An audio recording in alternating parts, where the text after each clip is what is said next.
Pegasus मामले पर दायर याचिकाओं को लेकर एफिडेविट दायर नहीं करेगा केंद्र। सुप्रीम कोर्ट में राष्ट्रीय सुरक्षा का दिया हवाला। कोर्ट ने कहा, राष्ट्रीय सुरक्षा की है समझ, फोन हैक करने जैसे दावों पर मांगी गई प्रतिक्रिया।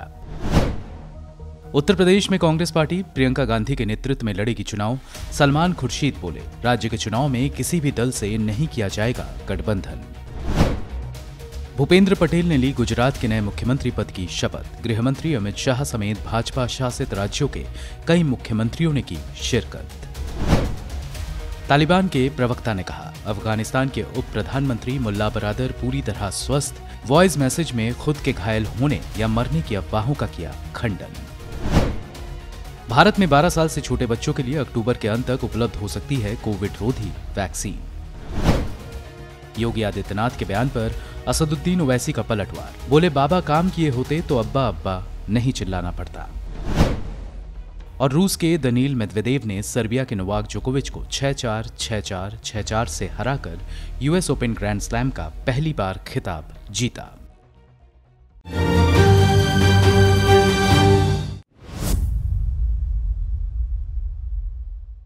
भारतीय जनता पार्टी के मुख्यमंत्री बदलो अभियान में अगला नाम गुजरात के मुख्यमंत्री रहे विजय रूपाणी का शामिल हो गया है। राज्य की सत्ता अब पाटीदार के हाथ में सौंपी गई है। गृहमंत्री अमित शाह के गुजरात दौरे के बाद विधायक दल ने भूपेंद्र पटेल को अगला मुख्यमंत्री चुना है। राज्य में मुख्यमंत्री बदलने का निर्णय ऐसे दौर में लिया गया है जब उत्तर प्रदेश के चुनाव के साथ ही गुजरात में समय से पहले चुनाव कराए जाने के कयास लगाए जा रहे हैं। राज्य की सत्ता पर बिठाए गए भूपेंद्र पटेल का नाम इसी ओर इशारा करती है। मुख्यमंत्री की रेस में केंद्रीय गृह मंत्री मनसुख मंडाविया और आरसी फाल्दू समेत सभी बड़े दावेदार पाटीदार या पटेल समुदाय से ही थे। गुजरात में पाटीदार एक प्रमुख जाति है जिसका राजनीतिक अर्थव्यवस्था पर बड़ा नियंत्रण है। राज्य में समुदाय का सहकारी क्षेत्र, शिक्षा, रियल्टी और निर्माण और छोटे और मध्यम उद्यमों पर अपनी पकड़ है। गुजरात में पाटीदार समुदाय से पार्टी के पहले मुख्यमंत्री 1995 में केशुभाई पटेल बने थे। खबरें ये भी हैं कि गुजरात में महामारी में नाकामयाबी की वजह से सत्ता विरोधी लहर को कम करने के लिए दिल्ली से रिमोट दबाई गई है। रिमोट दबाने की अचानक खबरों के बाद विजय रूपाणी ने लिखे हुए 500 शब्दों के स्पीच को मीडिया के सामने पढ़ा और 5 बार प्रधानमंत्री का आभार व्यक्त किया। मीडिया रिपोर्ट के मुताबिक गुजरात भाजपा के एक नेता ने कहा कि ये फैसला अमित शाह के शिष्य रूपाणी के पिछले 5 वर्षों में गुजरात की राजनीति को गड़बड़ करने के बाद प्रधानमंत्री मोदी की तरफ से ही आया है। दिसंबर 2017 में हुए पिछले विधानसभा चुनाव में सत्तारूढ़ भाजपा 182 में 99 सीटों के साथ मुश्किल से साधारण बहुमत हासिल कर पाई थी। अब कहा जा रहा है कि समय से 8-9 महीने पहले ही राज्य में चुनाव कराए जा सकते हैं। मुख्यमंत्री बदलो अभियान के तहत गुजरात ऐसा तीसरा राज्य है जहां कार्यकाल समाप्त होने से पहले ही 3 महीने के भीतर 3 मुख्यमंत्री बदले गए हैं। कर्नाटक में लिंगायत के दिग्गज बीएस येदुरप्पा ने 26 जुलाई को मुख्यमंत्री पद से इस्तीफा दे दिया था, जबकि 2023 में उनका कार्यकाल समाप्त होने में लगभग 2 साल बाकी थे। अब बसवराज बोम्मई कर्नाटक के मुख्यमंत्री हैं। तीरथ सिंह रावत ने त्रिवेंद्र सिंह रावत की जगह लेने के सिर्फ 115 दिन बाद इस्तीफा दे दिया। तीरथ सिंह रावत ने त्रिवेंद्र सिंह रावत की जगह ली थी। इस लिहाज से 6 महीने में विजय रूपाणी ऐसे चौथे मुख्यमंत्री हैं जिनको मुख्यमंत्री बदलो अभियान के तहत अपना पद छोड़ना पड़ा। उत्तराखंड के नए मुख्यमंत्री पुष्कर सिंह धामी को बनाया गया, जो कुमाऊनी राजपूत हैं। इनके अलावा उत्तर प्रदेश और मध्य प्रदेश सरकार में भी सब कुछ ठीक नहीं चल रहा है। उत्तर प्रदेश में डिप्टी सीएम केशव प्रसाद मौर्य के मन में योगी आदित्यनाथ को लेकर मतभेद सामने आते रहते हैं। हालांकि बीजेपी के भीतर इस बात को लेकर चर्चा कम ही होती है। इसकी वजह यह भी है, और इसमें शक नहीं है, कि योगी आदित्यनाथ राज्य में एक मजबूत पकड़ रखते हैं, जबकि राज्य में हिंदू समुदाय में ठाकुर की आबादी महज 7 से 8% है। उत्तर प्रदेश सरकार में बीते दिनों उठी आग अभी पूरी तौर पर बुझी नहीं है। हालांकि अफवाह करार देकर बीजेपी ने सत्ता में किसी भी बदलाव से इनकार कर दिया। जानकार कहते हैं कि कैलाश विजयवर्गीय, नरोत्तम मिश्रा और प्रहलाद पटेल, जो शिवराज सिंह चौहान के विरोधी माने जाते हैं, सहित मध्य प्रदेश भाजपा नेताओं के बीच बंद दरवाजे की बैठकें आने वाले दौर में किसी भी नतीजे तक पहुंच सकती हैं।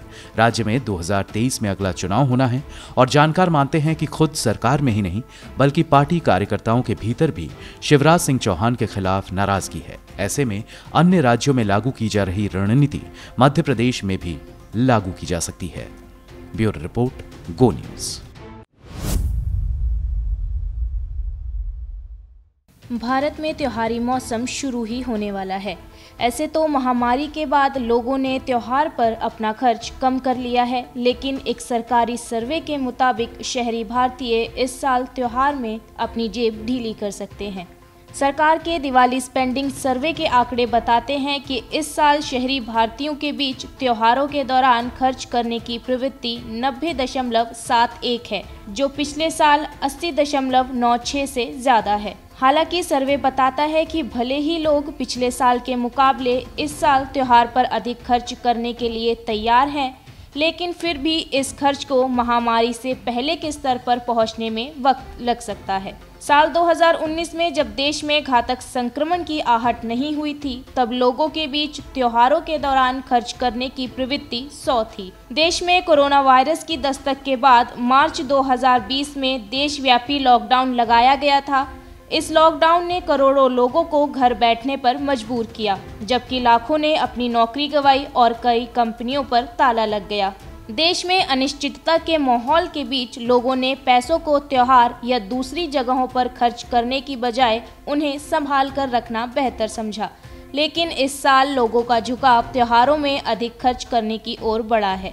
अगस्त 2021 में 2000 लोगों पर सर्वे किया गया। सर्वे में मुख्य तौर पर शहरों में रहने वाले सामाजिक आर्थिक वर्ग ए और बी को शामिल किया गया था। इसके परिणाम बताते हैं कि 29% लोग पिछले साल के मुकाबले इस साल त्योहारों में अधिक खर्च करना चाहते हैं। साल 2020 में ये आंकड़ा 17% था और 2019 में 48% था। सर्वे से ये भी पता चला कि वह लोग जो पिछले 18 महीनों से किफायती जीवन जी रहे थे, ऐसे लोग अब खर्च करने के मौके तलाश रहे हैं। लोग हालांकि अधिक खर्च करने को लेकर विश्वस्त हुए हैं, लेकिन फिर भी एक वर्ग में अनिश्चितता मौजूद है। ये लोग त्योहारों पर कम खर्च करना चाहते हैं। 31% लोगों ने कहा कि वे त्योहारों पर पिछले साल के मुकाबले कम खर्च करेंगे। साल 2020 में 54% लोग ऐसे थे जो पिछले साल के मुकाबले कम खर्च करना चाहते थे, जबकि 2019 में ये आंकड़ा 23% था। पिछले महीने किया गया ये सर्वे बताता है कि 28% लोग ऐसे भी हैं जो त्योहारों पर पिछले साल के बराबर ही खर्च करना चाहते हैं। साल 2020 में 20% और साल 2019 में 18% लोग त्योहारों पर उतना ही खर्च करना चाहते थे जितना उन्होंने पिछले साल किया था। जैसा कि बताया गया कि कोरोना की पहली और दूसरी लहर के दौरान लगे बिना तैयारी के लॉकडाउन ने लोगों में व्यापक संदेह और डर को जन्म दिया है। ऐसे में सर्वे में भाग लेने वाले 43.6% लोगों ने माना कि वे अपने खर्च को लेकर पिछले साल के मुकाबले और ज्यादा सावधान हैं, जबकि 2019 में 50% लोगों ने खर्च को लेकर और ज्यादा सावधानी बरतने की बात कही थी। सरफरोशी मोमिन, गो न्यूज।